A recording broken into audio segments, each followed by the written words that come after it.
Gardening with Hope.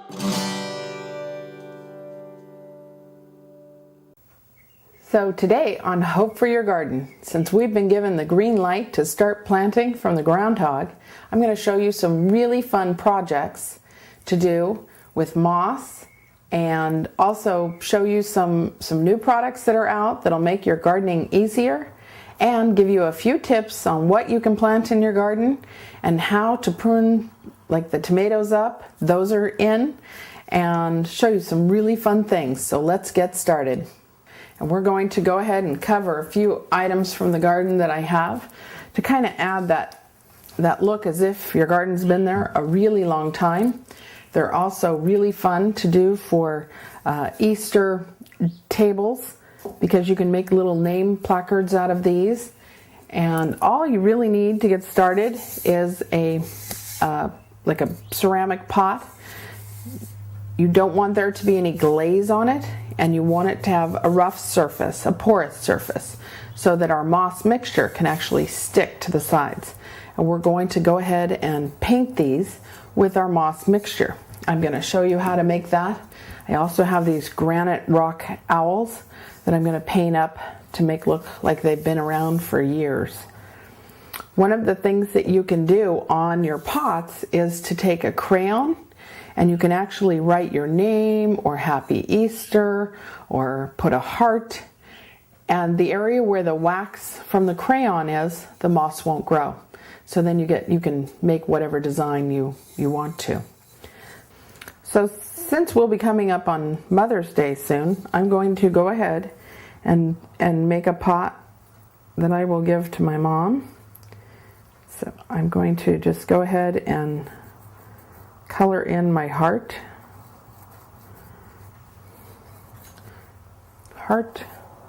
and then I will make it say Heart Mom.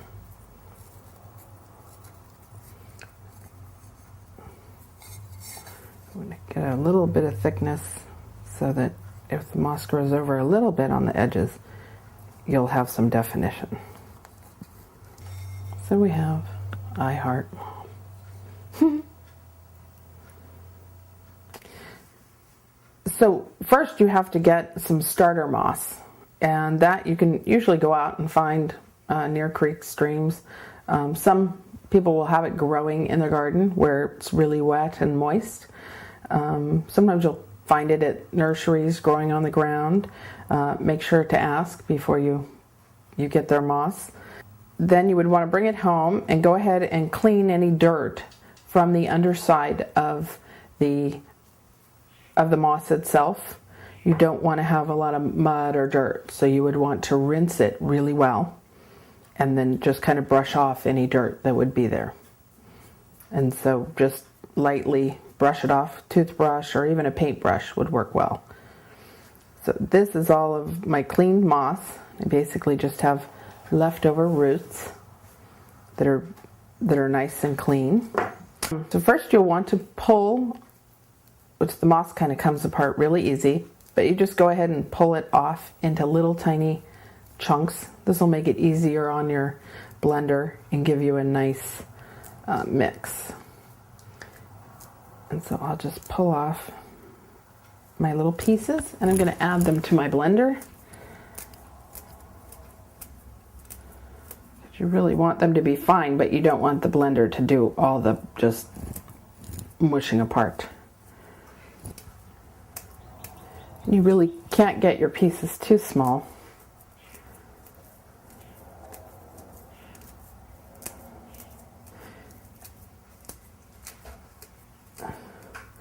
And to that mixture, I'm going to add, to this we want to add a can of beer. This is going to give some yeast and some good bacteria food for that to grow on. 2 teaspoons of sugar.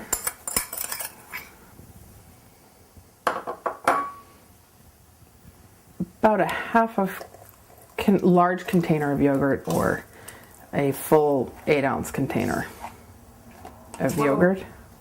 And then 1 cup well shaken buttermilk.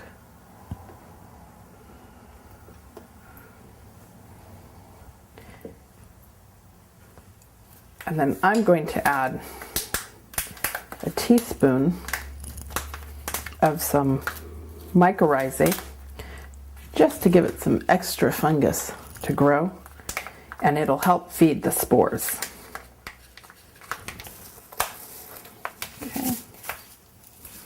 I'm going to put the lid on and I'm going to give it a blend. I'm just going to blend on low.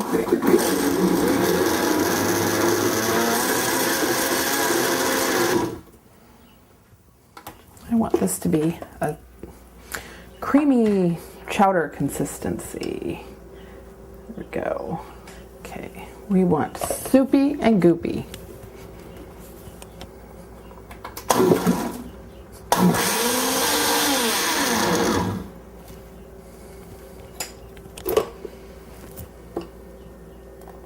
That, I think, will be perfect. Wash your hands.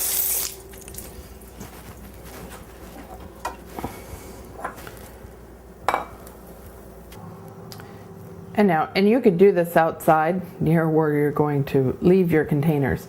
After they're finished, I'm going to want to leave them in a shady spot that I can keep them really moist by either misting them or have water to them, because they will need moisture to grow. And then I'm just going to paint my pots,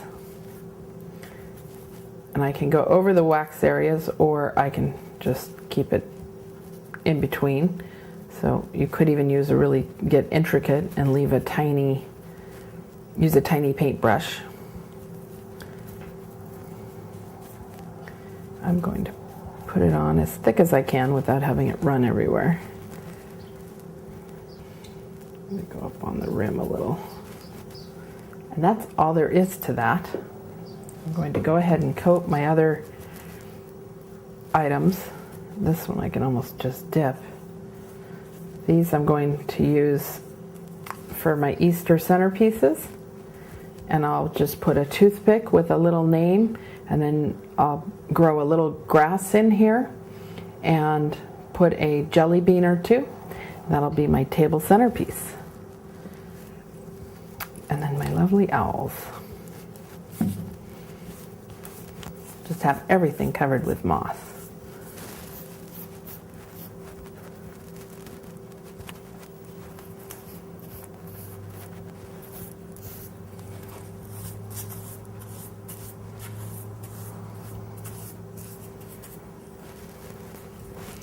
I'm also going to go ahead and add it. I put a bonsai together. This might even be my Father's Day gift. And I'll go ahead and just lightly dab the soil. You don't want to pour it on really thick. But the beer and the sugar will actually be good for the plant and the mycorrhiza. So it won't hurt. There's nothing in here that would hurt the plant. All really good bacteria for helping bonsais grow.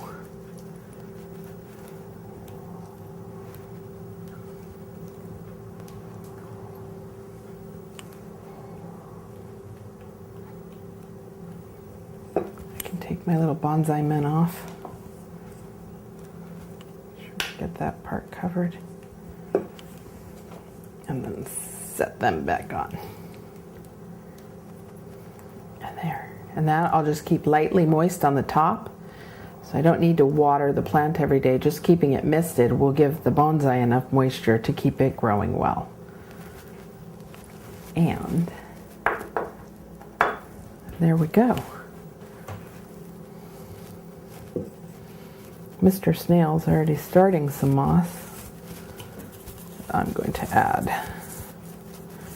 You could also go ahead and do an old cracked bird bath, or a piece of statuary that you had wanted to make look a little more ancient and antiqued. So wood it will adhere to, so driftwood is excellent. to add it to. You could even do a piece of wood that you would maybe mount a piece of staghorn fern to give it character.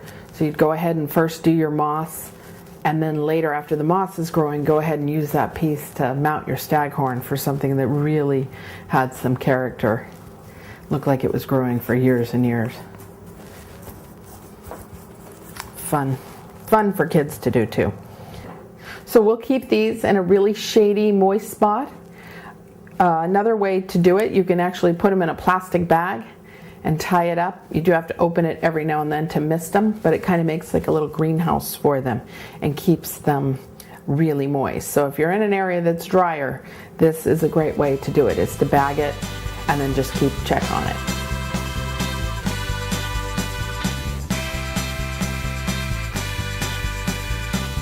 We made it to spring and the tomatoes are in, and this becomes some of the happiest time of earth for a lot of us gardeners. Now the squash is available, zucchini, crookneck, golden squash, patty pans, pumpkins are in, giant pumpkins are in. I'm very excited about giant pumpkins because I will be growing another giant pumpkin this year. But our little tomato friends have made it in, and there's a lot of your hybrid varieties that are coming in first, your early girls, better boys, cherries, and the heirloom tomatoes are coming in, just starting to trickle in. Your Brandywine, your purple Cherokee. Heirloom tomatoes are varieties that go way back, that were developed years ago and have never been changed. Your early girls and your better boys, those are all hybrid varieties that were developed to try to make them sweeter, bigger, or to grow in a climate that was less than perfect for a tomato.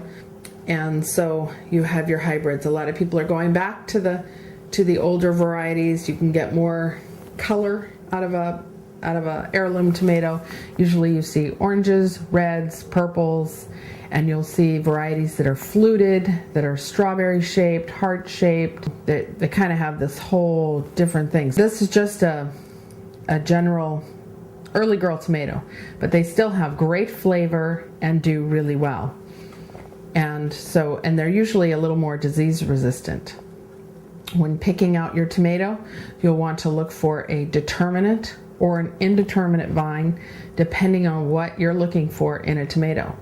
If you're looking for something that's not going to get too big, you would want to look for a determinate variety of tomato, and those only grow to a certain size and then they stop. With the determinate tomatoes, all of your fruit is put on at the kind of the end of that growing season. So they have a certain determined amount of time that they grow and a determined amount of size that they get to. The indeterminate varieties will keep growing and growing, and they're only kind of the reason that they die off or end up is when we get frost at the end of the season. So they will continue to grow, continue to put out new leaves. So a lot of people always say, oh, my cherry tomatoes got so huge, it was crazy. Well, they're indeterminate, so they just keep growing and growing. So as long as you're pruning and keeping them happy, they can get huge. So there's some fun things to know about tomatoes. They keep producing sugars and they keep putting it out. So it's like a little solar generated sugar factory. Whereas fruit trees only have so much sugar, and that's all given at the time that you get your fruits.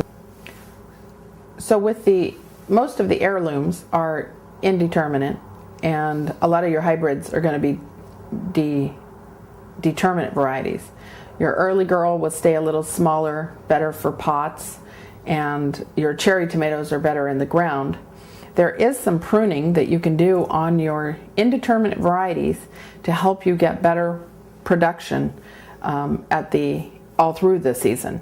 And that's another thing with the determinate varieties, all of your fruit comes on at one time, whereas your indeterminate varieties continue to produce and grow and produce and grow. So you'll get tomatoes all throughout the season.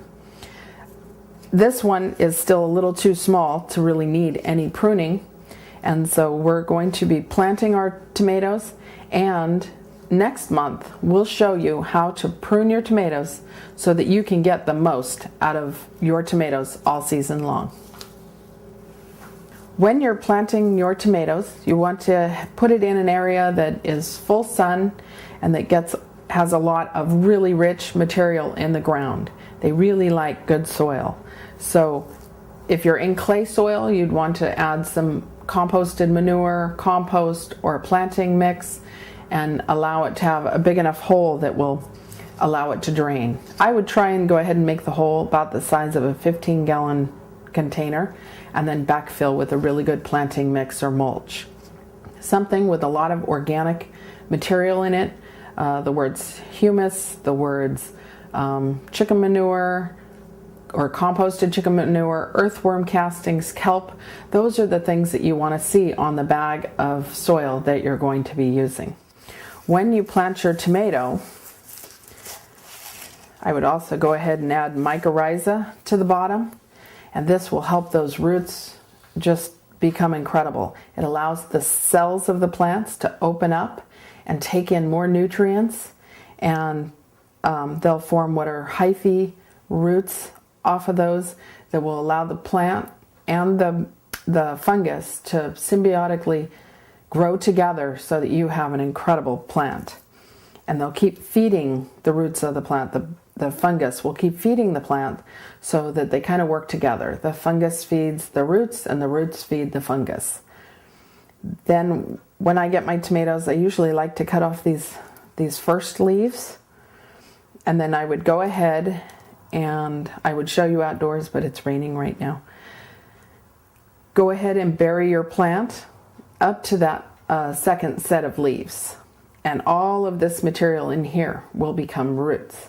And so the plant will have a really nice root ball so that it can generate all the food it needs to feed and make our tomatoes super sweet and super yummy. A lot of people also like to plant their tomatoes on their sides. And so if you plant it like this, it will actually reach up to the sun, and this part will start to bend. And then you have really nice roots right around the topsoil that's usually really rich and where it can get lots of heat and warmth. And so that's another really neat way to plant your tomato.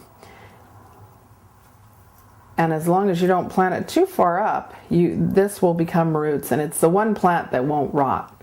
A lot of vegetables, if you plant it too high, they would rot off, but this one is a safe one to do that way. And so those, we're ready to go. Another great product to help your tomato plants produce really nice fruit is to get some red colored cloth. You could use any red colored cloth, or they now make red colored plastic for better reds. And what it is that basically the sun produces all different colors of infrared rays, and basically tomato plants need blue and red rays. And so the blue rays help produce the plant lots of green leaves and help it with its growth. The red rays help with the flower production and the fruiting process. And so by putting red cloth underneath your tomato plants, they get more reflective red rays bouncing back up at the plant. And so that will help you to produce wonderful tomatoes. Another great product are these rock wool or Grodan sheets. And basically rock wool is lava rock or balsamic rock with chalk. And so they heat this up to 1600 degrees, and then they basically put it in a spinning machine that kind of makes it like a really thick cotton candy. And then these are spun out, and then they're stamped, so you get these neat little bricks, and then on the other side you get the little holes that have been made. And so you would get your Grodan sheets. They come in long sheets, and then you can actually just break them apart. So if you had 12 plants that you want to do, they just pull apart, and they're almost like they feel like cotton candy or wool. And so you would soak a teaspoon of lemon juice into about 2 quarts of water, And then you would soak this just for about 5 to 10 minutes, and that will help up the acidity so that it's the perfect pH to grow in, because they're actually a low pH. What I like to do is to dip my seeds in Azospirillum, which is a bacteria that allows most of your annual vegetable plants to grow really healthy. And this will allow the roots to get absolutely incredible and to help feed the plant on its own. I would go ahead and dip my seed in the Azos and then go ahead and put them right into the little plugs. And then when they've all sprouted, I can actually break these little plugs off and go out and put them into my garden. And so now is a great time to get started with pumpkins, any of the squash, and I would go ahead and do my tomatoes. The carrots and beets and lettuce, you'll probably just want to go out and seed those directly into your garden. But now is a great time to get started on our spring veggies. So now that I've soaked my Grodan, my rock wall sheet, I'm going to go ahead and plant it with some of the crookneck squash, which I'll get started. So it'll take about 2 weeks for these to be ready to stick out into the garden. And this is just a really nice way to get some extra growth on them. And you can start them next year. You could start them late February in the garden so that you get a little jump. Granted that the groundhog has said that winter's over. Check with your local nurseryman to find out the dates of frost, or you can go online to Gardener's Almanac, Farmer's Almanac is another great place to go, and they'll give you the dates of the last frost or approximate. So basically I dip it into my little, you just need a smidgen on there of your Azospirillum, which is a wonderful bacteria, and then these just pop down into the hole. So now when I see roots coming out the bottom of these rock wool, then I'll know that it's time for my little plants to grow into the garden. I can just break off each little piece, or another is that you could, do 6 plants, save your seed, or start some a little bit later.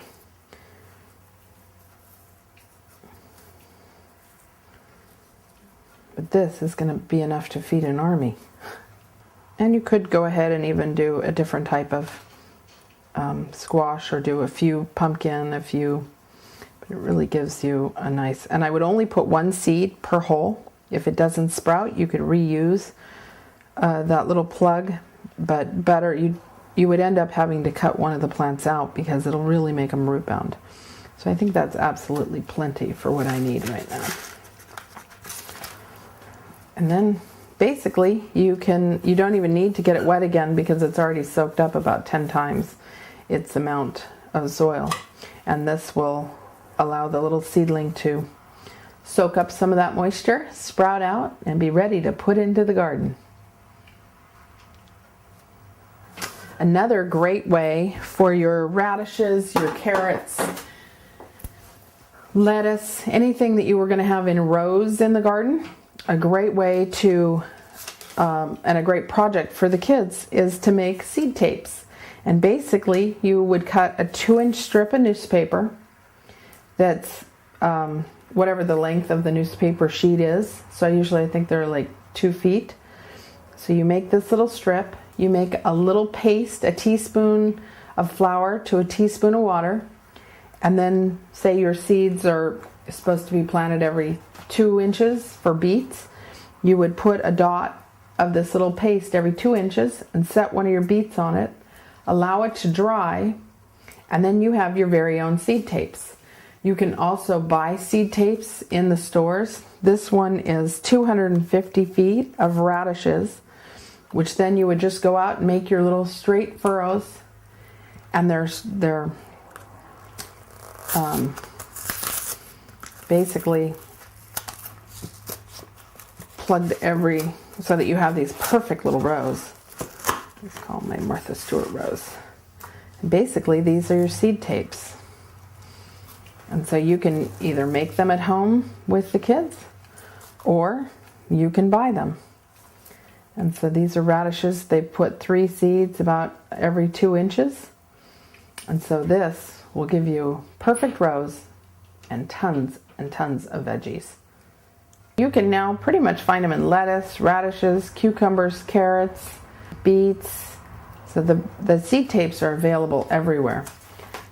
If you don't have seed tapes and you don't want to make seed tapes, but you find it really hard to get your seeds spaced appropriately, because if you place them too close together, they're going to get root bound. They're not going to produce as nice as if they actually had perfect spacing.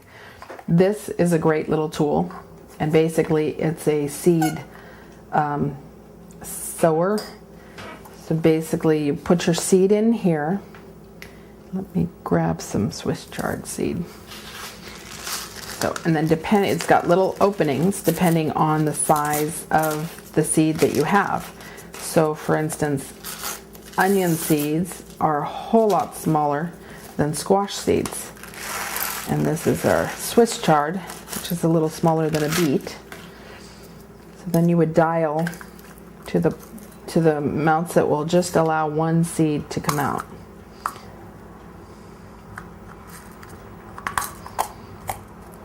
So basically, I'm going to go down to a 3 seed. And so this will allow me to jiggle out 1 seed at a time. And these are seed hole makers.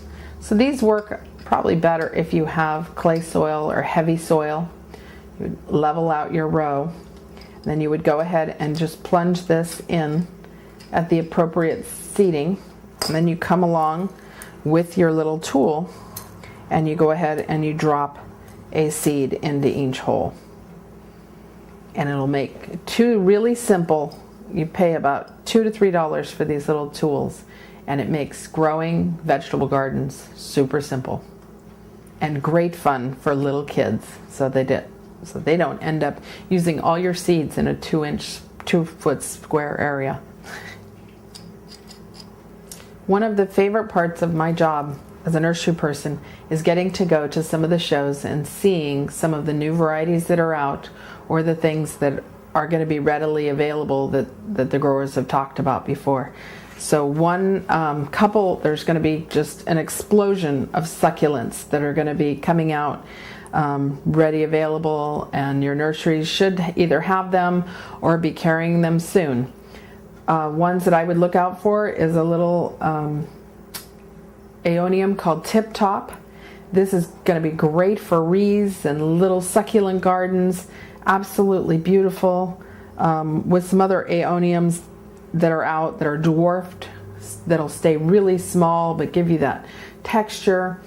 One of my other favorites that it's out this year is called Kalanchoe or Kalanchoe Gremlin. And this one, just with the texture, it looks just like it has jaws, but they're soft spines, so they're not, they won't hurt. And this is another, what they call gator aloe. With its striping, we'll get a beautiful orange flower.